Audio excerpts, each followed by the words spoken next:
सिद्धास्य सिद्धीश्वरा आचार्य जिनिशासिडोन्नतिकरा पूजा उपाध्यायका श्री सिद्धांत सुपाठका मुनिवरा रत्नत्रयाराधका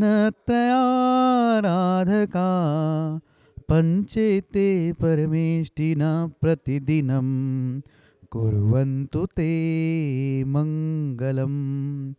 अनंत अनंत परम सिद्ध भगवान की जय। 1000 श्री आदिनाथ भगवान की जय। अंतिम तीर्थेश भगवान महावीर स्वामी की जय। आचार्य भगवान गुरुवर श्री विशुद्ध सागर जी महाराज की जय। सम्यक समाधान प्रदाता मुनिषि सुप्रभ सागर जी महाराज की जय। मुनिषि प्रणत सागर जी सौम्य सागर जी मुनिराज की जय। जय जन बंधुओं, हम सभी यहाँ उपस्थित हुए हैं देश के लोकप्रिय कार्यक्रम सम्यक समाधान के लिए। एक ऐसा कार्यक्रम, एक अनूठा प्लेटफॉर्म जिसके माध्यम से हम सभी के मन में उठने वाले जो विकल्प है उस विकल्पों का सम्यक समाधान मुनिश्री अपने मुखारविंद से हम सभी को प्रदान करते हैं। कितने अहोभाग्य के वह क्षण होंगे जिस क्षण में अपने मन में उठने वाले विकल्पों का समाधान पंचम परमेष्टि साधु परमेष्टि के मुखारविंद से हम सभी को प्राप्त होता है। अगर आप इस कार्यक्रम से जुड़ना चाहते हो या कार्यक्रम के माध्यम से अपने मन में उठने वाले विकल्पों का समाधान चाहते हो तो कार्यक्रम में नीचे जो पट्टी पे स्क्रॉल पे या फ्लिप पे जो हमारे नंबर चल रहे हैं, हमारे ईमेल आईडी है, उसके माध्यम से आप अपना विकल्प हम तक पहुंचा सकते हैं। उस विकल्पों को एकत्रित करके मुनिषी तक पहुंचा जाएगा। वो मुनिषी के मुखारविंद से हम सभी लोग सम्यक समाधान प्राप्त करेंगे। सम्यक समाधान के माध्यम से आप अपने विकल्पों का समाधान प्राप्त कर ही सकते हैं एवं उस विकल्प के कारण अन्य लोगों के मन में जो विकल्प है उसके विकल्पों का भी समाधान हम सभी प्राप्त कर सकते हैं। तो आप जल्द से जल्द अपने मन में उठने वाले विकल्पों को हम तक पहुंचाएं और हम सभी लोग उस विकल्प का सम्यक समाधान मुनिषी के मुखारविंद से प्राप्त करेंगे। मुनिषी के चरणों में नमोस्तु करते हुए आज के उस कार्यक्रम को, लोकप्रिय कार्यक्रम की शुरुआत करते हैं। मुनिषी प्रणत सागर जी महाराज से निवेदन करते हैं कि हे स्वामी, आज के कार्यक्रम को गति प्रदान करते हुए संचालित करें। नमोस्तु नमोस्तु नमोस्तु। ओम नमः सिद्धेभ्य। नमः श्रीवर्धमानाय निर्धूतकलिलात्मने सालोकानां त्रिलोकानां यद्विद्यादर्पणायते यद्विद्यादर्पणायते। पंच परमेष्टि भगवान की जय। परम पूज्य आचार्य भगवंत गुरुवर विशुद्ध सागर जी महाराज की, परम पूज्य मुनि श्री सुप्रभ सागर जी महाराज की जय। समीचीन विकल्पों का सम्यक समाधान। सम्यक ज्ञान की वह अनूठी विधा जिसके माध्यम से हम सभी अपने पुण्योदय से प्रतिदिन परम पूज्य मुनि श्री सुप्रभ सागर जी महाराज के मुखारविंद से आगम के परिप्रेक्ष्य में उन अनेकानेक समीचीन विकल्पों का सम्यक समाधान प्राप्त करते हैं, जो सम्यक समाधान निश्चित ही हमारे कल्याण के मार्ग को दिग्दर्शित करने वाला होता है। ऐसे आत्म कल्याण की वह अनूठी विधा समीचीन विकल्पों का सम्यक समाधान प्रारंभ करते हैं। और आज के पहले विकल्प के लिए ऋचा प्रतीक जैन ललितपुर उत्तर प्रदेश से महाराज श्री के चरणों में कोटि कोटि नमोस्तु निवेदित करते हुए अपना समीचीन विकल्प रख रहे हैं कि महाराज जी, कर्मोदय की दो परिस्थितियाँ, उदय और उदीर्णा, इसको आगम के शब्दों में हम कैसे समझें। हमारे समीचीन विकल्प का सम्यक समाधान करने की अनुकंपा करें। नमोस्तु महाराज जी, नमोस्तु। ओम नमः सिद्धम। परम पूज्य आचार्य भगवान गुरुवर विशुद्ध सागर जी महाराज की,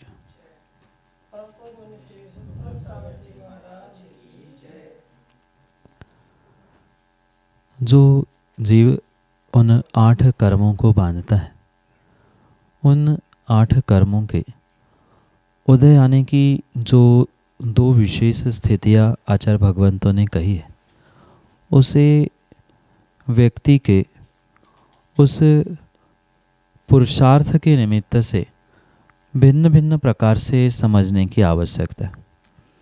जैसे सामान्य रूप से बंधा हुआ जो कर्म है, उसे जब वह कर्म अपना काल परिपक्व होने पर जो विपाक रूप आकर खिर जाता है, निर्जीर्ण हो जाता है, वह सामान्य रूप से जिसे आगम के परिप्रेक्ष्य में आचार्य भगवंत ने सविपाक निर्जरा कहा है, वह सविपाक निर्जरा कर्मों के सामान्य उदय के निमित्त से ही समझना। साथ में जब वह कर्म उदय कुछ काल बाद आने वाला था, उस कुछ समय बाद उदय में आने वाले उस कर्म को कुछ पुरुषार्थ करते हुए, मतलब तपस्या आदि करते हुए उसे पूर्व में ही खिरा लेना, पूर्व में ही उसे नष्ट कर लेना, उसका ही एक अर्थ उदीर्णा है, ये समझना होगा। क्योंकि जो निर्जरा के दो प्रकार आचार्य भगवंतों ने बताया है, सविपाक निर्जरा और अविपाक निर्जरा। सामान्य रूप से जो सविपाक निर्जरा से कर्म खिरते हैं, वह कर्मों का उदय रूप समझना, और विशेष तपस्या आदि के माध्यम से जो कर्मों की निर्जरा हुआ करती है, कर्म दूर हुआ करते हैं, वह उदीर्णा के रूप में समझना होगा। क्योंकि कर्मों की निर्जरा की उस दोनों विधियों से ही कर्मोदय और कर्म उदीर्णा, इसमें भेद किया जा सकता है। जो कर्म तपस्या पूर्वक उदय में आने के पूर्व ही पकाए जाकर उसे विपाक में लाकर निर्जीर्ण करना, नष्ट करना, ये पुरुषार्थ पूर्वक जो किया जाता है, उसे ही उदीर्णा कहा जाता है। और ये भी समझना कि सभी कर्मों की उदीर्णा हो ज़रूरी नहीं है। कुछ कर्म ऐसे होते हैं जो निधत्ति निकाचित रूप होते हैं, उनकी उदीर्णा, संक्रमण, उत्कर्षण, अपकर्षण आदि पूर्ण रूप से हो, ये ज़रूरी नहीं है। पर सामान्य रूप से जो सामान्य कर्मबंध हुआ करते हैं, वह कर्मबंध तपस्या आदि के माध्यम से उदीर्णा को प्राप्त हो सकते हैं। यही आपके लिए सम्यक समाधान। आशीष जैन, टीकमगढ़, मध्य प्रदेश से महाराज श्री के चरणों में बारंबार नमोस्तु निवेदित करते हुए अपना समीचीन प्रश्न रख रहे हैं कि महाराज जी, कभी कभी किसी बात पर बुरा लगने पर हमें मंदिर जाकर रोना आ जाता है, तो इसमें दोष लगता है क्या? हमारे समीचीन विकल्प का सम्यक समाधान करने की अनुकंपा करें। नमोस्तु महाराज जी, नमोस्तु। रोने रोने में बहुत अंतर हुआ करता है। कौन व्यक्ति किस कारण से अश्रुपात कर रहा है, किस कारण से उसे रोना आ रहा है, उस पर यह निर्भर किया जाता है कि कौन सा कैसा कर्मबंध हो रहा है। पर सामान्य रूप से ये समझे कि चाहे हर्षातिरेक में, यानी बहुत खुशी में जो अश्रुपात होता है, जिसे खुशी के आंसू कहा जाता है, चाहे खुशी के आंसू आए या दुख के निमित्त से बहने वाली अश्रुधारा हो, दोनों के निमित्त से ये समझना होगा कि रोना जहाँ है, वहाँ कहीं न कहीं शुभ या अशुभ भावों की परिणति हो रही है। और जो शुभ अशुभ भावों की परिणति जीव के साथ हुआ करती है, वहाँ उसे कर्म का बंध अवश्य ही हुआ करता है।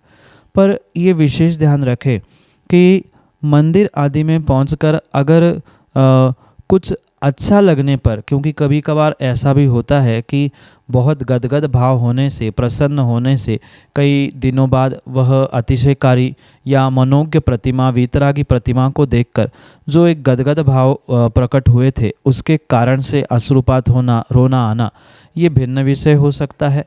और कुछ कासायिक घटनाक्रम याद आने से, पुरानी बातों को याद करने से, जो कि राग द्वेष रूप थी, ऐसे सांसारिक कसायिक भावों को याद करने से, किसी की याद आदि आने से अगर वहाँ रोना आ रहा है, तो वहाँ तो नियम से पाप का ही आश्रयबंध होगा। चाहे पुण्य का हो, चाहे पाप का हो, रोने से कर्म का आश्रयबंध तो होगा ही होगा। पर इतना अंतर अवश्य है कि शुभ के निमित्त से, यानी पुण्य के आश्रयबंध में कुछ न कुछ शुभ होने से, पुण्य होने से वह कथनचित अच्छा माना जा सकता है। पर किसी का कभी कभी बुरा लगने से या किसी की याद आने से, कासायिक निमित्तों से अगर रोना आ रहा है, तो वो तो पूर्ण रूप से पाप रूपी कर्मबंध को देने का निमित्त होने से वह पूर्ण रूप से है छोड़ने योग्य ही समझना। भले ही शुभ भावों के निमित्त से रोना आ रहा है, पर वह शुभ भावों के निमित्त से रोना आना भी शुभ का आश्रय बंद करने के लिए निमित्त है। पर अशुभ का अगर निमित्त पाकर कोई रोता है, बिलखता है, तो वहाँ पर वह पूर्ण रूप से दुख का, असाता वेदनी का ही आश्रय बंद करने के लिए निमित्त बन रहा है। यही आपके लिए सम्यक समाधान। पंडित निर्मल कुमार जैन, साड़ूमल, उत्तर प्रदेश से महाराज जी के चरणों में कोटि कोटि नमस्ते निवेदित करते हुए कह रहे हैं कि महाराज जी, जब जीव का स्वभाव धर्म है तो हमारे भीतर जो विभाव भाव आते हैं उनसे हम कैसे बचें। हमारे समीचीन विकल्प का सम्यक समाधान करते हुए हमारा मार्गदर्शन करने की अनुकंपा करें। नमोस्तु महाराज जी, नमोस्तु। पंडित जी, ये परम सत्य है कि वस्तु का स्वभाव ही धर्म हुआ करता है। जीव का ज्ञान दर्शन रूपी स्वभाव ही वास्तव में उसका धर्म है, और ऐसे धर्म को प्राप्त करने के लिए जीव को सतत पुरुषार्थ करना पड़ेगा। पर साथ साथ ये भी सत्य समझना होगा कि कर्मों के निमित्त से जो जीव इस विभाव स्वभाव को या विभाव भावों को, विभाव परिणामों को प्राप्त करता है, उससे भी बचना उसके लिए परम आवश्यक है।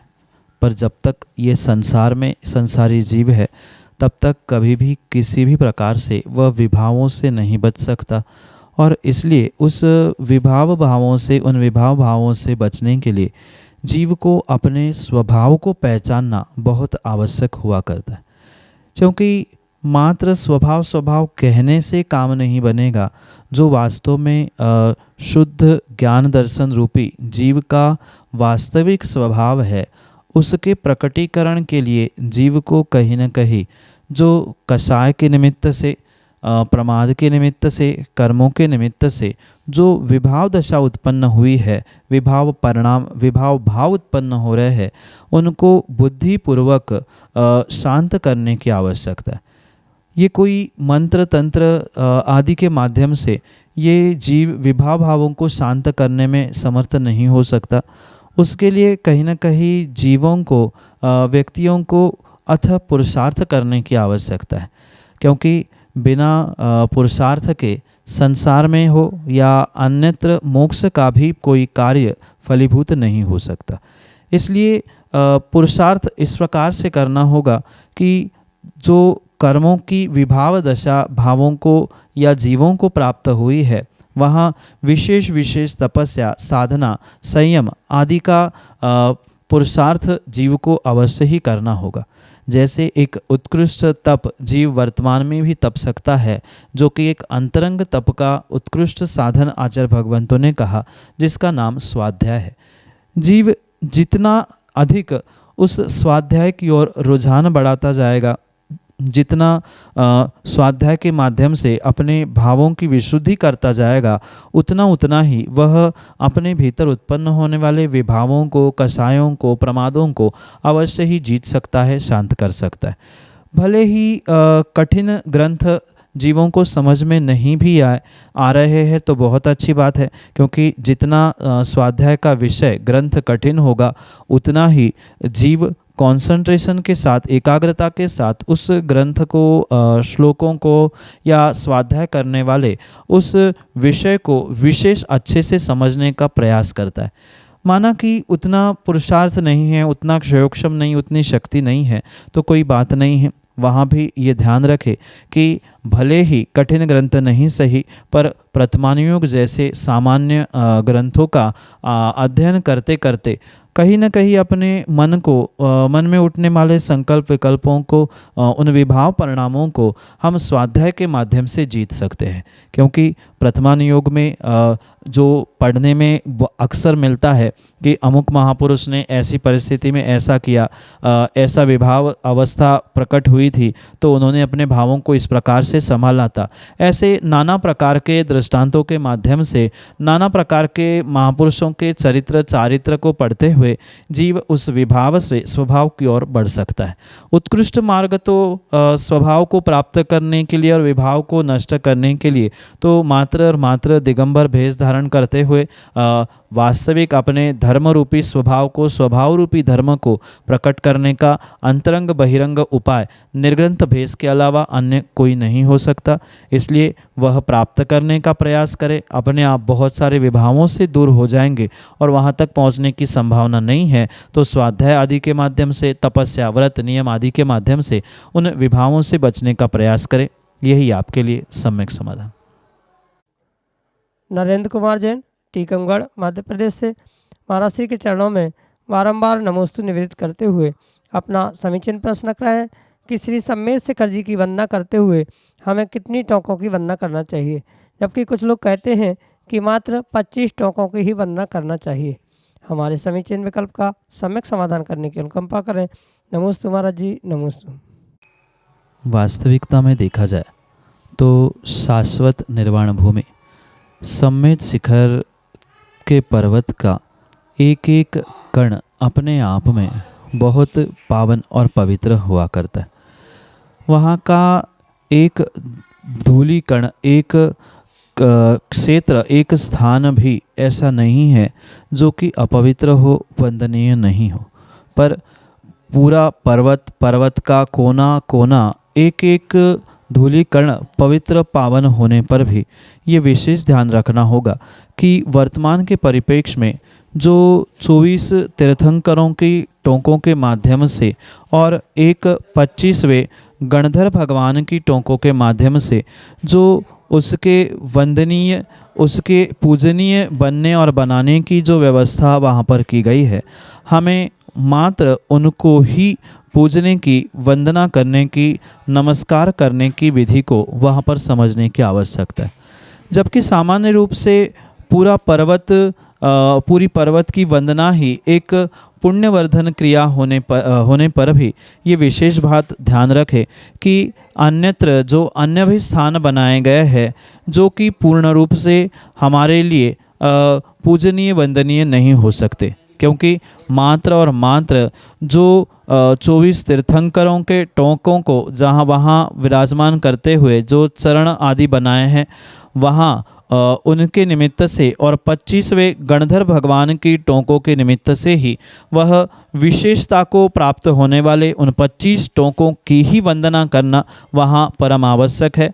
जबकि वहाँ देखा जाए तो अनंतानंत सिद्ध भगवान उस भूमि से अपने निर्वाण को प्राप्त हुए थे, इसलिए भले ही कण कण पवित्र है, पावन है, पर वर्तमान के परिप्रेक्ष्य में जहाँ जहाँ वह विशेष स्थान बनाए गए हैं 20 तीर्थंकर भगवान जो वास्तविकता में वहाँ से निर्वाण पधारे और अन्य भी जो 4 तीर्थंकर भगवान अन्यत्र निर्वाण होने के बाद भी उनका प्रतीकात्मक चिन्ह जो 24 टोंक और उनके गणधर भगवान आदि के निमित्त से जो 25 टोंके हैं, उन टोंकों का ही दर्शन करना, उनकी वंदना, उनकी अर्चना आदि करना ही एक श्रावक का, दिगंबर जैन श्रावक का कर्तव्य होना चाहिए। यही आपके लिए सम्यक समाधान।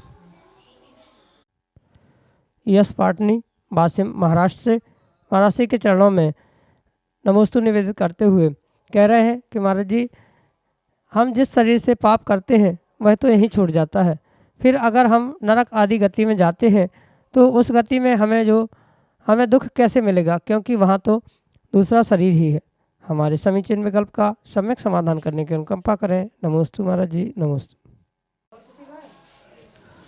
पाप बंध और पाप उदय में आना, इन दोनों परिस्थितियों को हमें आगम के परिप्रेक्ष्य में बहुत व्यवस्थित समझने की आवश्यकता है।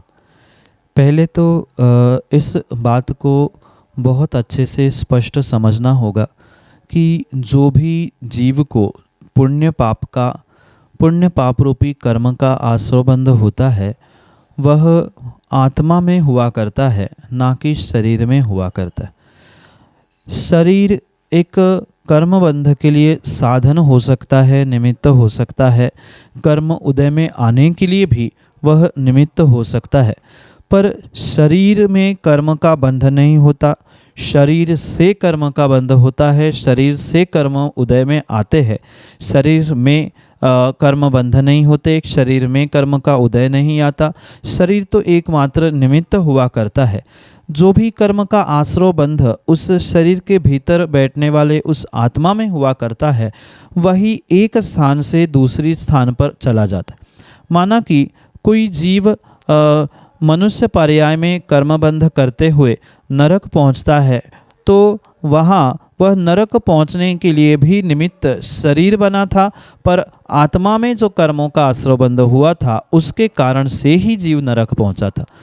तो यहाँ पर ये विशेष बात समझनी होगी कि कर्म बंध, कर्म उदय में आना ये पूर्ण रूप से आत्मा में ही हुआ करता है। और ये भी शायद आपको ज्ञात होगा कि आत्मा कभी भी नष्ट नहीं होती। नष्ट कुछ होती है तो वह उस आत्मा की पर्याय, आत्मा के पर्याय के निमित्त से जो विभाव अवस्था में प्राप्त किया गया उसका शरीर ही वह नष्ट होता है प्रत्येक पर्याय के समाप्ति के बाद या पर्याय के मृत्यु के बाद। इसलिए ये भ्रम मिटाने की आवश्यकता है कि शरीर से पाप करने पर शरीर यही छूट गया तो कर्मबंध अगली पर्याय में कैसे पहुंचा। शरीर किसी भी प्रकार से कर्म बंध को प्राप्त नहीं करता, अपितु कर्म बंध का जो एक साधन है, उदय में आने के लिए साधन है, वही शरीर हुआ करता है।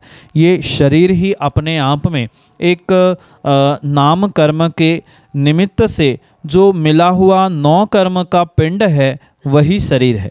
और जब तक आयु कर्म हुआ करता है तब तक वह शरीर साथ में रहता है।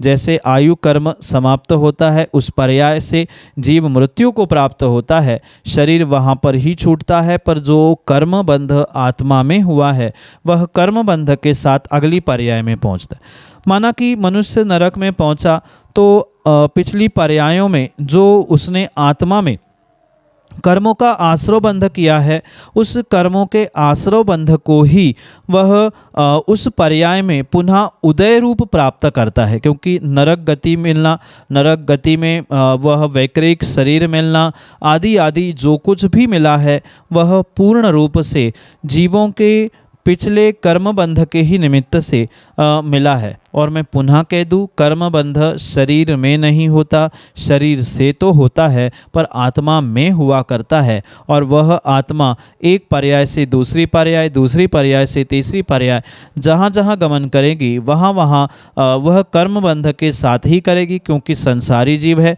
संसारी जीव चतुर्गति में भ्रमण करते हुए कर्मों के साथ ही भ्रमण करता है। इसलिए ये ध्यान रखे, जो सुख दुख पुण्य पाप आदि रूपी कर्म हैं उसका उदय भी शरीर नहीं भोगता, अपितु आत्मा ही भोगती है। अंतर इतना है, भोगने के लिए भिन्न भिन्न प्रकार के शरीर हुआ करते हैं। जो वहाँ नरकों में शरीर को वेदना दिख रही है वह शरीर दिख रहा है इसलिए शरीर की वेदना दिख रही है, पर वास्तविकता में शरीर के साथ अगर आत्मा नहीं है तो शरीर को भी वेदना नहीं होती। जैसे कोई मृतक शरीर पड़ा है, उसको कोई कितना ही पुरुषार्थ कर ले उसे पीड़ित करने का, उसे वेदना देने का, तो उस शरीर को किसी भी प्रकार से वेदना नहीं हो सकती। क्योंकि शरीर में जो जीव आत्मा थी वह निकल चुका, और जहाँ चेतना नहीं है, आत्मा नहीं है, ज्ञान दर्शन नहीं है, वहाँ कोई भी वेदन नहीं है और सुख दुख का वेदन नहीं है, तो वेदना भी वहाँ नहीं हो सकती। इसलिए ये विशेषता से समझे कि जो वेदना उत्पन्न जीव को हो रही है वह आत्मा के निमित्त से आत्मा में हो रही है। मात्र शरीर, वचन, मन, काय आदि आदि ये जो निमित्त है वह कर्मबंध और कर्म के उदय लाने के लिए ही निमित्त होते हैं। वेदना शरीर को नहीं होती। अगर शरीर को वेदना होती तो मृतक शरीर को भी जलाने के बाद पीड़ा होनी चाहिए थी, पर ऐसा कतई नहीं होता। अगर जीव को पीड़ा होती तो जो सिद्ध भगवान अशरीरी है उनको भी दुख होना चाहिए था, पर वहाँ कर्मों का पूर्ण अभाव होने से उनको दुख नहीं होता। जो सिद्ध है अशरीरी को भी दुख नहीं होता और आत्मा से रहित शरीर को भी दुख नहीं होता। ये विभाव अवस्था में ही सुख दुख का वेदन किया जाता है। इसलिए ये भ्रांति को मिटाए कि शरीर से पाप तो निमित्त कारण होता है, पर शरीर में कर्म बंध नहीं होता, शरीर में उसका उदय नहीं होता। शरीर उदय के लिए और कर्म बंध के लिए निमित्त हो सकता है। इसलिए शरीर को दुख सुख नहीं, अपितु अनेक अनेक गति कर्म आदि के निमित्त से ही जीव को ही सुख दुख वेदन करने की शक्ति प्राप्त होती है और वही उन सुख दुख को भोगता है। यही आपके लिए सम्यक समाधान। श्रीमती रिंकी सिंघई, मड़ौरा, उत्तर प्रदेश से अगले समीचीन विकल्प के लिए। मुनि श्री के चरणों में बारंबार नमोस्तु नमोस्तु नमोस्तु महाराज जी। मुनि श्री, हमारा प्रश्न है कि निर्जरा दो प्रकार की होती है, सविपाक निर्जरा और अविपाक निर्जरा। इसमें से सविपाक निर्जरा से कर्मों का क्षय होता है और उनसे कल्याण, अपनी आत्मा का कल्याण होता है। लेकिन अविपाक निर्जरा से कर्मों का क्षय तो होता है लेकिन आत्म कल्याण नहीं होता, ऐसा क्यों है और किन कर्मों का क्षय होता है? मुनि श्री मार्गदर्शन दें। माँ आगम में जो दो प्रकार की निर्जरा का व्याख्यान प्राप्त होता है, वहाँ ये विशेष बात समझे कि कर्मों की निर्जरा कौन सी, किसकी, कौन से कर्मों की हो रही है, इस पर आत्मा का कल्याण निर्भर नहीं होता, अपितु जब तक कर्म सत्ता रूप बंध रूप जीव के साथ है तब तक वह किसी भी प्रकार से आत्मा का पूर्ण कल्याण नहीं हो सकता। आत्मा का कल्याण होना मतलब जो 8 कर्म आत्मा में बंधे हैं वह पूर्ण रूप से निर्जीर्ण हो जाना, दूर हो जाना, ये ही वास्तविकता में आत्मा का सर्वश्रेष्ठ कल्याण है। हाँ, क्रम से कुछ कर्मों की निर्जरा करते हुए अपने उस आत्म कल्याण की ओर अग्रसर होना ये भिन्न विषय है, पर जितने भी भगवान बने हैं, जिन्होंने आत्म कल्याण किया है, कर्मों की सत्ता में कोई भी आत्म कल्याण पूर्णता को प्राप्त नहीं होता। पूर्ण कर्मों की निर्जरा ही जिसे मोक्ष कहा जाता है, वही एकमात्र आत्म कल्याण है।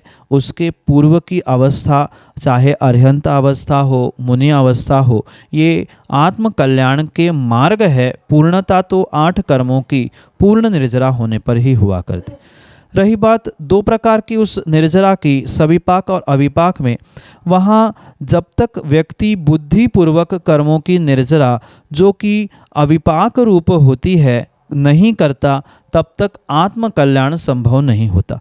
यहाँ ये व्यवस्था नहीं है कि सविपाक निर्जरा में कुछ कर्मों का जो आत्म कल्याण के लिए बाधक है उनकी निर्जरा नहीं होती और सविपाक में निर्जरा होती है, ऐसी यहाँ विशेषता नहीं है।